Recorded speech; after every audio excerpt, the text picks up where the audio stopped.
Have we thought about why we, human beings, mankind, are special? Why we are considered a marvel of creation? If you start from the premise that we have an ancestral father, Adam alayhi salam, who Muslims see as a prophet, the creation of Adam alayhi salam is unique. He had neither father nor mother. His creator is Allah subhanahu wa ta'ala. Surah 23, ayat 12. And certainly did we create man from an extract of clay. Surah 39, ayat 6. He created you from one soul. Then he made from it its mate. His mate, Huwa alayhi salam, also known as Eve, is unique as well. She was created without the aid of a mother. And Isa alayhi salam, also known as Jesus, is also unique. He was created without the aid of a father. The creation and diversity expressed within and throughout is from the brilliance of Allah subhanahu wa ta'ala and His divine plan.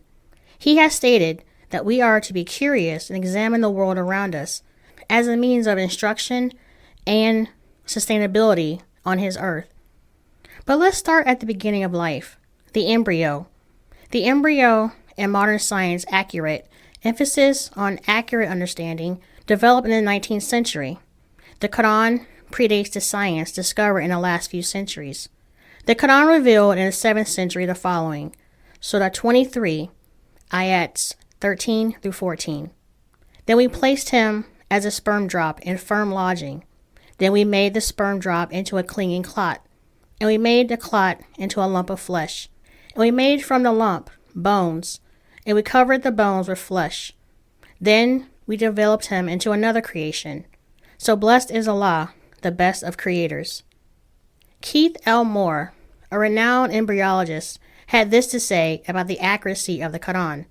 Quote, "For the past 3 years, I have worked with the embryology committee of King Abdul Aziz University in Jeddah, Saudi Arabia, helping them reinterpret the many statements in the Qur'an, Sunnah, Kabbalah, and Talmud, referring to human reproduction and prenatal development. At first, I was astonished by the accuracy of the statements that were recorded in the 7th century AD, before the science of embryology was established." End quote. Moore was met with skepticism and criticism, but one thing about the Quran, it makes things clear. Surah 53, ayats 45 through 46. In that he creates the two mates, the male and the female, from a sperm drop when it is emitted. Surah 39, ayat 6. He creates you in the wombs of your mothers, creation after creation, within 3 darknesses. Allah subhanahu wa ta'ala is describing the creation and development of the embryo in 3 stages of darkness. If you look at an embryo under the microscope, it has 3 layers covering it in the womb during early embryonic development. Most notably, the ectoderm, the mesoderm, and the endoderm. The 3 protective membranes that surround the embryo are the chorion, amnion, and the yolk sac. Modern science has found another layer of protection, the allantois. Surah 75, ayats 3 through 4. Does mankind not think we cannot assemble his bones? Yes, we can even assemble him down to his fingertips. Why would I pose this surah in this context? Let me explain my reasoning. Some may ask, if we are creation, then who created Allah subhanahu wa ta'ala? As Muslims, we get access often, and conscious Muslims believe that Allah subhanahu wa ta'ala is not human like us. He is not flesh and bones like us. He is not mortal like us.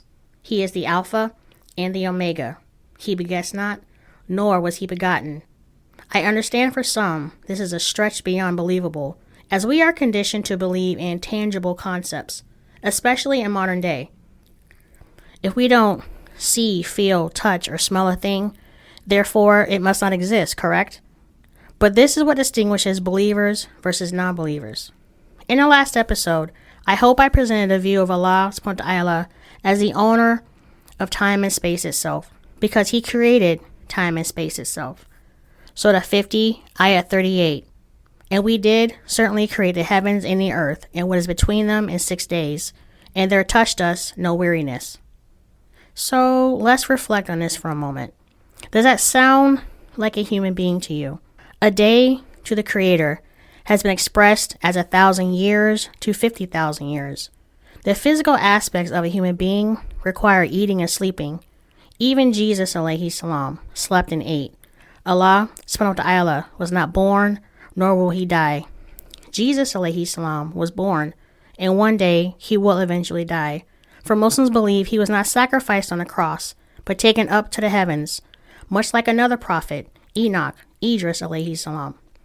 Jesus alayhi salam will eventually return to earth one day, and that day is only known to Allah subhanahu wa ta'ala.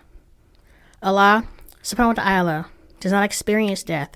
His creation, we, including Jesus alayhi salam, will return to him one day, but not before our time has been decreed. We are unique. We are the creation of a beautiful, majestic, brilliant, and just creator in Allah subhanahu wa ta'ala. We're even down to our fingertips. We are unique. Surah 75, ayats 3 through 4. Does mankind not think we cannot assemble his bones? Yes, we can even assemble him down to his fingertips. Scientists state that it is highly unlikely, almost impossible, for two people to have identical fingerprints. From birth, we are unique. So let us reflect on our uniqueness. If we are unique to creation, that establishes we have purpose on this earth. Perhaps another sign for us to reflect upon. Surah 30, ayat 22. And of his signs is the creation of the heavens and the earth, and the diversity of your languages and colors. Indeed, and that are signs for those of knowledge. Surah 49, ayat 13 in the Qur'an is called Huzurat, the dwellings. Allah subhanahu wa ta'ala is expressing in this verse how he created your dwelling place on earth. We are in the Goldilocks zone, where the temperature is just right. A drastic change in distance would render earth uninhabitable for everyone. Allah subhanahu wa ta'ala states in Surah 49:13, O mankind, indeed, we have created you from male and female, and made you peoples and tribes, that you may know one another. Indeed, the most noble of you in the sight of Allah is the most righteous of you. Indeed, Allah is knowing and acquainted. In my view, let me try to tie this together for a moment. Have we paid attention to diversity in creation, which has evolved over billions and billions of years for the express purpose of life sustainability on this planet? Our biodiversity in nature is vast and unique to our survival. But with diversity in mind, let's look at humans. Why would we not expect that same diversity within mankind for the express purpose of trying to live together on this one earth we call home? We can learn from each other. For all we know, at present, we are the only life in the vastness of the universe, which again makes us unique, but in comparison to the universe, we are a speck. We are complex creatures. We were given limited free will.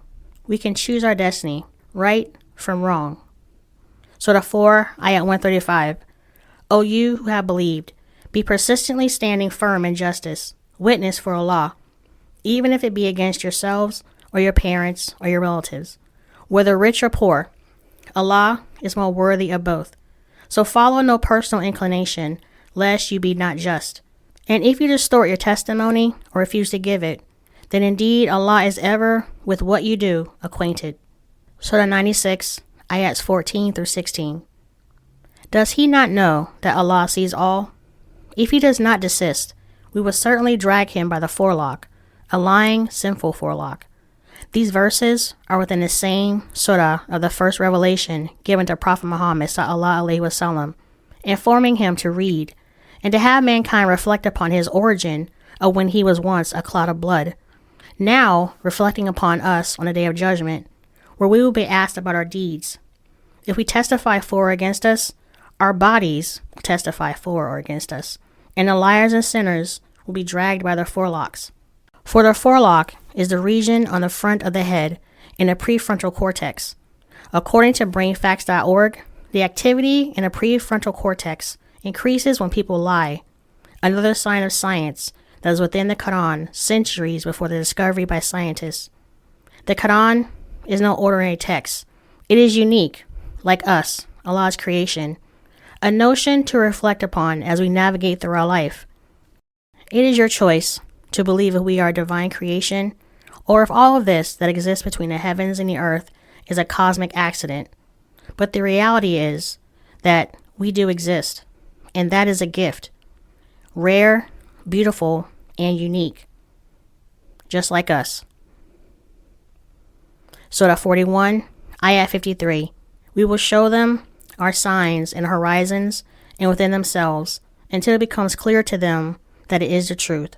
But is it not sufficient concerning your Lord that He is above all things a witness? In the next episode, we will explore the beautiful biodiversity in nature and how the Quran instructs us on how to not only observe His creation, but also learn from it as well.